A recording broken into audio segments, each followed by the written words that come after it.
mais comme bàyyi nañ ko rek mais comme bàyyi nañ ko xëy na mën na tax ba ñoom ñu espérer que ni buñ ko bàyyiwee dina am benn accalmie à l'Assemblée. Ça dépend si contenu bi ak comment ils vont voter. ñu ñëw ci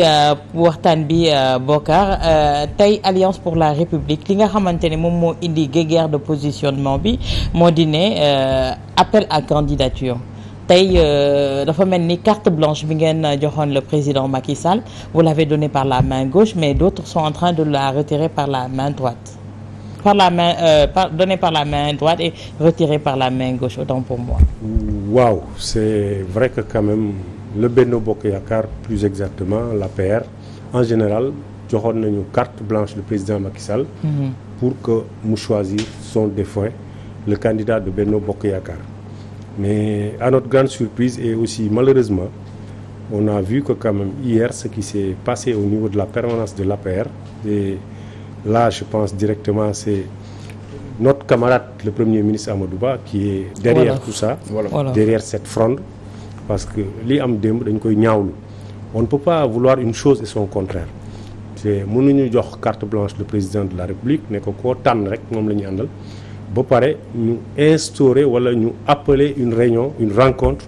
qui d'abord elle n'aurait pas dû avoir lieu. mais kan moo ko wootee et attends Bocar tamit yow yaa ngi pointé du doigt Amadou Ba ne il est à l'origine de ce qui s'est passé hier. Oui, je vais m'expliquer. kan moo woote réunion bi déjà. La réunion déjà pour ki ko woote pour gars yi seetaan réunion bi pour ki ko woote d'abord message yi ñu envoyé mënul justifier déjà ki ko woote. Mais li wóor te wóor au niveau de ce que beaucoup ont compris que nous avons compris mooy le ministre d'État Mbaye Ndiaye mu nekk derrière la rencontre et l'objectif de la rencontre dañu ne c'était pour que ensemble ñu accepter le futur choix du président de la République ku mu mënti tànn que le département de Dakar fasse bloc autour de ce dernier mais ce n'était pas pertinent et approprié parce que vous savez ci wolof li gën a leer dëkk bi bu ñu dénkee kenn na xolli gerte kenn du xool gémmiñam c'est-à-dire que bu ñu nee président na tànn donc amatuñu di jéem a waxtaan ci dara lu jëm ci lu dul xaar mu tànn ñu ne kii lañ donc d'accord nañ ko loolu. te waroo ci dut baaraam Amadou Ba du ci yoonam. donc non attends réunion dem ci réunion rek ñu toog comme ni fa yeneen leaders yi nekkee. waaw après nga ne Amadou Ba moo nekk. waaw léegi nag qu'est-ce qui s'est passé. Au cours de la réunion il y a eu une grande mobilisation bi nga xam ne on a déporté des gens ñu indi leen foofu. Encore que la plupart c'était même pas des militants. Et encore que ni aussi il y avait les ASICO qui étaient là-bas pour une rencontre sereine boo xam ne on devait échanger et partager voir des issues. Pour trouver comment la ñuy affiner des positions accepter le choix du président et finalement ça il y a eu un méli-mélo grabuge bu fa am et donc tout ça se réclamait de Amadou Ba ñoo ko doon yuuxu parce que lui il est coutumier des faits à chaque fois que rencontre am il préfère que ñuy scander son nom à tue-tête à tout va et par des gens yoo xam ne en fait il ne croit même pas en lui. Non Bocar man moom li nga wax ni yëpp man peut-être politique laa ko mën a teg. xëy na politiquement non attends politiquement ngay waxee parce que li xew ni yëpp Amadou Ba moo doon wax moom lañ dégg ñu yuuxu ko xëy na mënuñu ne. kii dégg ñu yuuxu ko. qu'est-ce que lan nga dégg. maanaam moom bi muy wax lañ en tout cas ci waxam lañ coupé affaire bi. loolu yëpp parce que nga jël ko ci kawam peut-être xëy na y a un problème bu dox seen diggante xëy na personnellement. ci ay politique yi mu indi woon. ñu def du bruit pendant que Diouf Sarr parlait les partisans de Diouf Sarr n'ont pas voulu en retour permettre ko moom mu wax. parce que ces asiko là moom moo leen fi indi woon. mais tey jii dafa am koo xam te ne moo di président de séance bi pourquoi avoir accepté kon bu fekkee ne séance boo xamante ne c'était les responsables qui étaient appelés pour une discussion sereine lu tax ñu permettre les supporters comme ni ñu ko waxee ku nekk mën a accéder à la salle même. waaw ça c'est l'inorganisation te et puis li fa amoon la effectivement. On ne savait pas qui est qui et qui fait quoi. et quoi que ce soit baaraam ñaar ñëpp nag bokkat nag pour mu gën a ñaar ñëpp encore que ñaari camp la yoo xam ne ñoo jot il a été convoqué comme l'autre. Man je ne soutiens pas Diouf Sarr je vote aux Parcelles. Et donc je dis objectivement li am c'est des faits que je te dis li ma lay wax ay faits la yi fa am. d'accord waaw Diouf Sarr dëggal Amadou Ba yéen a bokk seen parcelle. Oui ñoo bokk parcelle nous votons tous aux Parcelles lui vote aux Parcelles moi je vote aux Parcelles. mais ban taxawaay la am ci Alliance pour la République tey jii ba nga xamante ne nee nga ne cette scission là c'est lui qui l'a créée. bon xam nga ban taxawaay la man dama jàpp ni tey il donne l'impression de quelqu'un bu nga xam ne de facto les gens doivent porter sa candidature de facto nii tey c'est lui le candidat léegi nag ci biir taxawaay boobu man pour les Parcelles Assainies bon il sait ce qui se passe et nous tous nous savons ce qui se passe moo ne ni biir Parcelles Assainies ñun xam nañ ne Amadou Ba ne représente rien parce que il n'a pas une base politique réelle aux Parcelles Assainies te aux 2 dernières élections passées il a perdu son bureau de vote il a perdu le centre il n'a d'ailleurs jamais gagné son bureau de vote musul gagné bureau de vote am donc base électorale boobu ko mënoon porter sa candidature tey ji il ne l'a pas foofu lañ ko mën a calculer mais si on a plutôt quelqu'un bi nga xam ne il y a du lobbying qui est derrière tout ça mais du lobbying tey jii vous avez donné carte blanche à Macky Sall tey jii mu tànnal leen mais si en retour Macky Sall tey jii pointe du doigt Amadou Ba ne kii laa leen joxoñ moom ngeen di tànn moom ngeen di topp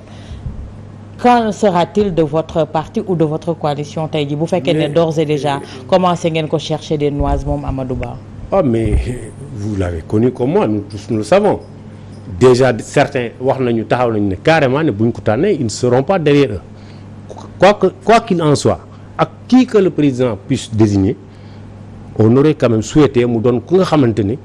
dinañ am beaucoup plus de chance pour la victoire. Ah bon? te les premiers critères pour un homme politique quand même c'est d'avoir une base électorale c'est d'avoir quand même un fief. Non. Or tey objectivement quand on voit ce qui se passe pour certains candidats ñëpp xam nañ ne y a pas d'objectivité scientifique permettant de faire des candidats. mais présidentielle la ñu wax présidentielle tey bu fekkente ne benn peut-être Awa Diom Ndiaye moo baax wala moo fi war a jiite dëkk bi même bu fekkente ne ko ñoom xamuñu ko sax war nañ ko mën a porter teg ko fii. mais bu ñu calculer base mosul gagné bureau de vote am ak yooyu. est-ce que loolu ñun moo ñuy gën a tardeel. je ne suis pas d'accord ñu naan di amul base parce que une élection d'abord c'est des militants c'est d'abord pour un candidat il faut une vision. Et la vision c'est un programme que une population doit pouvoir épouser. D'accord. te tey dans notre cas nous avons des difficultés vous savez la première difficulté pour sunu camp bi tey mooy il faut un ouvrier bu nga xam ne mooy parachever tout le travail que le président Macky Sall a fait or les profils ci wolof bokk daanaka profil yi ci bëree bëri duñu ko répondre te objectivement moi je pense que ni Amadou Ba moi je n'ai rien contre lui mais man dama gisul lii tax man personnellement xam nga yéen a ngi waroon nag ci yéen di ngeen président Macky Sall dafa tànn nañu ba pare commencé di am ñoo leen di seppi di leen xalab loolu aussi xam nga mooy joxe bopp rocc ci làmmiñ xam nga aussi bon kooku c'est valable pour certains il y a des gens yoo xam ne ils sont aussi obligés tey ñu ne président Macky Sall koo tànn rek yow la d'accord yow koo tànn rek yow noonu la ñuy jàppale mais la majorité mais la majorité nag ça c'est les militants c'est des gens qui sont là qui librement dañuy accepter li ñuy def. d'accord tey Georges suñu déggee Bokar li mu wax nga synthétiser ko tey ji ça veut dire que ne tey ji dañu ne Macky Sall tànnal ñu joxe bopp rocc ci làmmiñ mais suñu cëggal guy ñoo ko moom c'est-à-dire que on va vers l'implosion ci li nga xamante ne moo di Alliance pour la République avant même de parler de Benno Bokk Yaakaar. xam nga li ngay gis nii le principal responsable situation bu nekk ci Benno actuellement. Le principal responsable mooy Macky Sall. xam nga tax mu nekk le principal responsable xam nga bu ñu commencé bu fekkoon ne teel na préparer le candidat là kon du ñu yegg ci fii je m'explique bu fekkoon ne aussitôt après l'élection présidentielle de 2019 mu gagné ne man ñu posé question nekk est-ce que yow di nga bokk 2024 mu ne leen du ma bokk jeex na mais moom dafa jàppoon ne bu waxee ne du ma bokk rek coalition bi day tas parce que ku nekk day commencer ay lobbying ku nekk di wax fii ki nekk di wax fële ku nekk di wut ay pexe.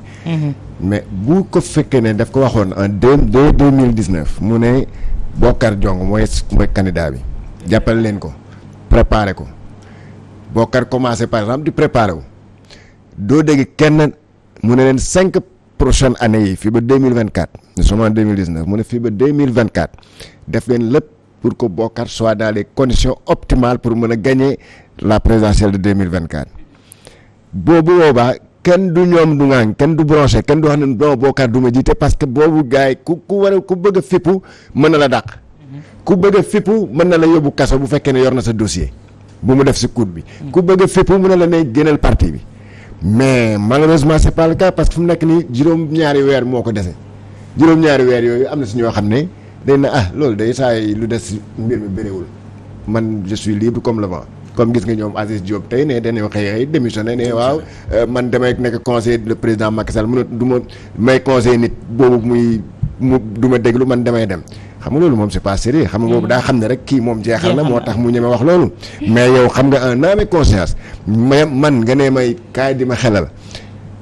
ma lay xelal depuis 12 ans lu mu la wax nga nekk non yow waxoo dara lu mu la wax ne la waxoo dara mais man bu ñaari weer rek doy na ma ne la saa yi kon bàyyi ma dem su yoon comme man li ma la conseillé doo ko dégg.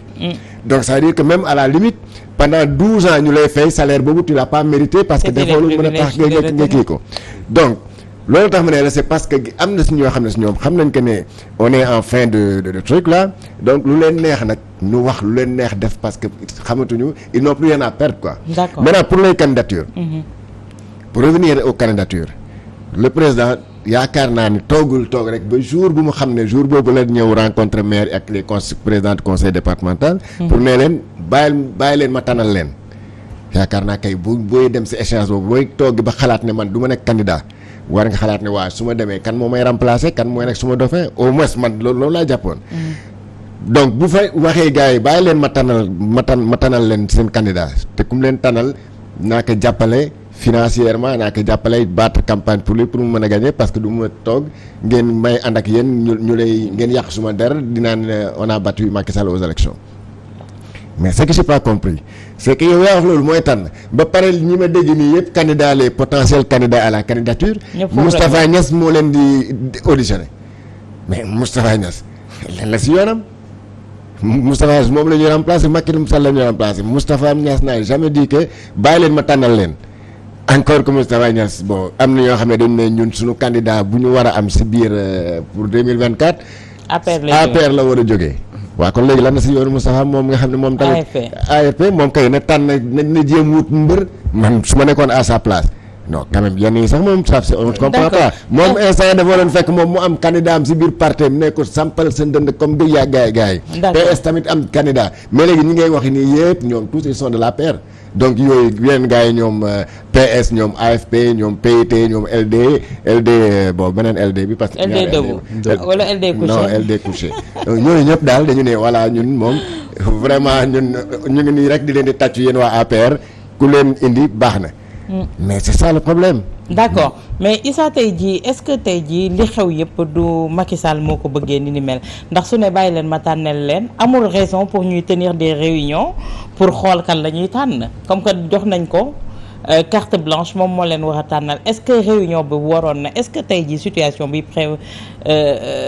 kii foofu du Macky Sall moo ko bëgg qui prévaut au sein de l'Alliance pour la République. En tout cas bu ko bëggut it bénir na ko quand même parce que bu fekkente ne woon ni teeloon na def comme li Georges wax teeloon na wan nit ñi que ni fii laa bëgg a jëm wala mu teel a préparé koo xam ne dina ñëw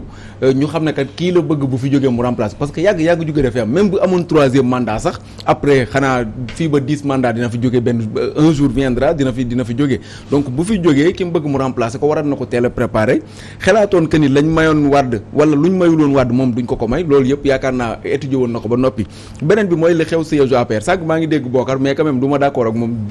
du tout ci li mu doon wax parce que dafa wate taxas jëme boor tey ab xeex bu amee ñaari camp jàkkaarloo ñoo xam ne ñoom ñëpp xëy na ku ci nekk dañ la faa indi bu ñu ñëwee li ma jàpp mooy kii ay militant tooñ na kii wala kii ay militant tooñ na kii leader bi yoonam nekku ci parce que souvent nag les leaders gis nga sax bi coow li amee ñoom ñaar ñi ngi taxaw di waxtaan seeni nit mën nañoo nekk ci ginnaaw di tojantey bopp wala di xeex yoo xam ne yoonu leader bi nekku ci seulement que nag instant bi ni leader yi ñooy xam xam naa bu baax mën nañoo xam taal bi bu baax a baax mais problème mooy ñi xam même bu xambee mënoo ko xam donc boo taxawee accuser ko directement que ni moom la te yow fekk woo fu mu xambee noo xaaral rek même Diouf Sarr boo newoon moom la sax li ma wax nii laay wax parce que man d'accord nga mën a pointer du doigt kenn ci ñoom ñaar que ni moom moo def lii wala moom moo def lii seeni militant ñoo fa nekkoon di jàppante beneen bi topp côté mouvance présidentielle